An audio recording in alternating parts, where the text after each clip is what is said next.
This is Danny Flexen here for Seconds Out. Delighted to be joined by the WBO bantamweight champion Paul Butler. Both of us having just watched Nonito Donaire, unfortunately for him, get absolutely destroyed in round two against NAOYA INOUE in their highly anticipated rematch. Paul, what did you think of it? I thought he was brilliant, mate.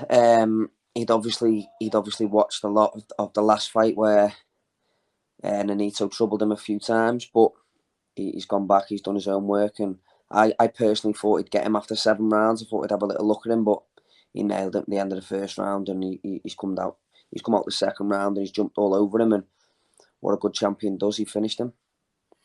It seemed like from the very start he was a bit sharper than Donaire. Donaire was quite ponderous, coming forward, probing with his jab, whereas Inoue seemed to get into his rhythm a lot quicker.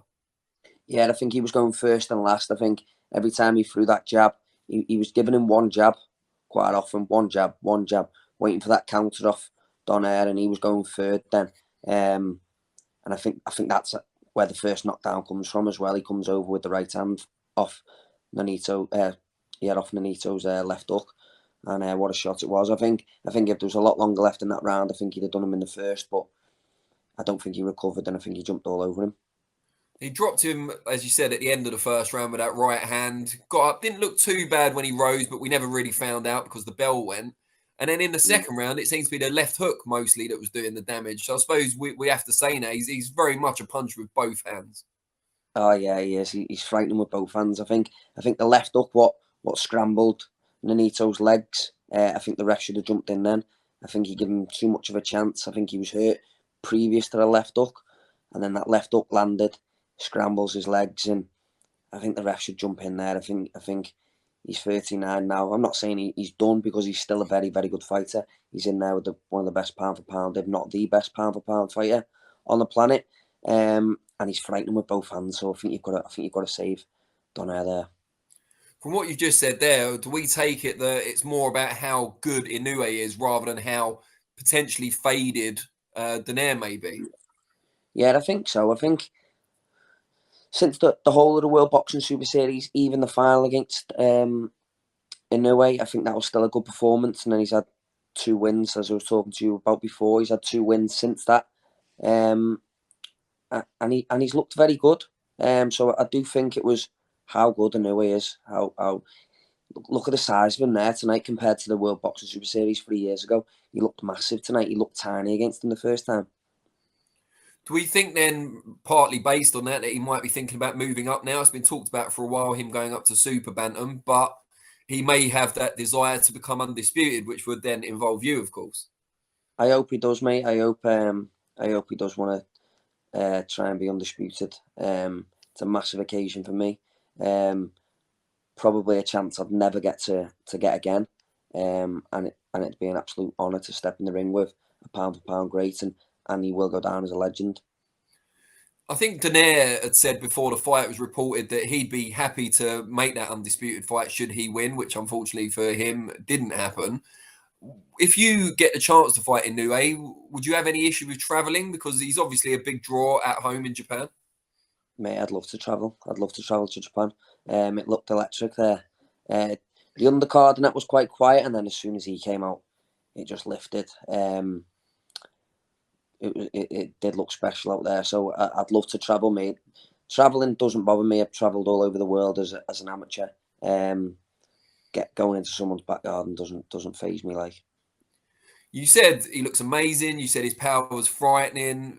All great and respectful and everything else, but then how do you go about plotting to beat someone like that? Leave that down to Joe. Obviously, Joe will come up with a game plan. It'll be a tough task, but it's a task that I'm willing to take. And 4 belts. I mean, back when you were bantamweight champion the first time round, and then obviously you lost it didn't go your way, didn't have a long reign. Could you ever have imagined you could now be on the precipice of not just an undisputed title fight, but against someone you consider perhaps the pound for pound best?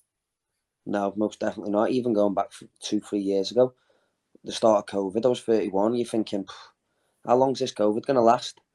But I'm here now. I'm world champion again.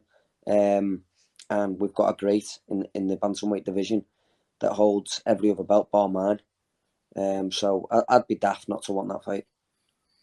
What message would you send to Inoue regarding making that fight happen? And I'm not sure quite how good his comprehension of English is, but we'll give it a go. No, he's never been undisputed, has he? And I think it'll take him a long time at super bantamweight as well.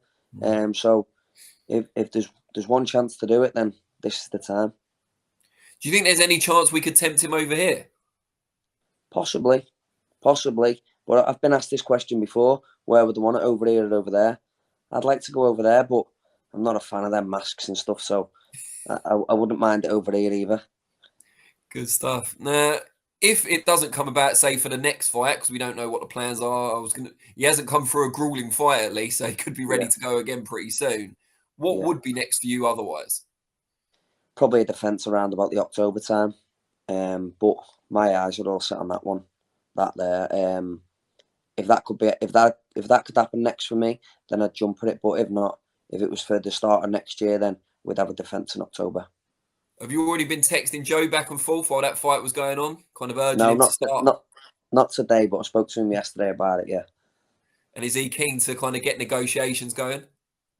Yeah, I think there might have been a chat or two already gone on, but we'll see what happens within probably the next week or so. Obviously, let him enjoy his victory, and I'm sure negotiations will start somewhere. So just to kind of round off, when you watch a fight like that, and you're very impressed with him, does it kind of get your juices flowing? Even though a lot of fighters would watch and think, God, I don't fancy any of him. Are you kind of excited by it? Yeah, I was nervous watching that, hoping he'd get through that, because I know how dangerous Donaire is. But I was nervous, hoping that Inoue'd get through it, because that's the fight I want. I'd be daft not to. Do you know what I mean? I've been in the sport 23, 24 years now. Why would I not want to box a great like that in Japan? Be silly. And do you think his style suits you better than Donaire, or have you not thought about which one? I've not even thought, to be honest. People have asked me, and look, they're both bangers. They both punch. Donaire's been. I'd be silly not to say. I think out of the two, Donaire would be the better fight for me because of the age. The legs are a little bit slower than Inoue's. You're watching Inoue, he's very much like, like your GB fighters up on your toes, boom, boom, boom. But he's lightning with it as well. And every time he throws his shot, he plants his feet, boom, and he lets them go with big and hurtful intentions. Every time he throws a combination, he's finishing with a big one. Like, so I'd be daft not to say I'd like the more winnable fight for me is Donaire, but listen, the massive fight and the fight that sets you up for life is Inoue. Any flaws there that perhaps the untrained eye wouldn't see? Didn't see none, did you? No, it only lasted a round and a half. Yeah, true. No, every time I've seen him, there's been hardly any flaws. He might lift his chin up off a jab. If you watch him jab, he lifts his chin up a little tiny bit. But other than that, and I think that's the shot what Donaire caught him with in the first fight in the 9th round. He jabs, he lifts his chin up, he's over the top of it. That's the only flaw you're going to get with him, I think. Fair enough. Well, a difficult task then, but one that you're happy to take, hopefully for October. I don't think he'll be ready for October. If he is, then happy days. But if not, I don't mind waiting until he's ready. Great stuff, mate. Really appreciate you joining us straight after the fight. I think we all enjoyed it for a short time it lasted, and hopefully it's you in the ring with him next time. Fingers crossed, mate. All right. Cheers, Paul. Take care. Cheers, Dan.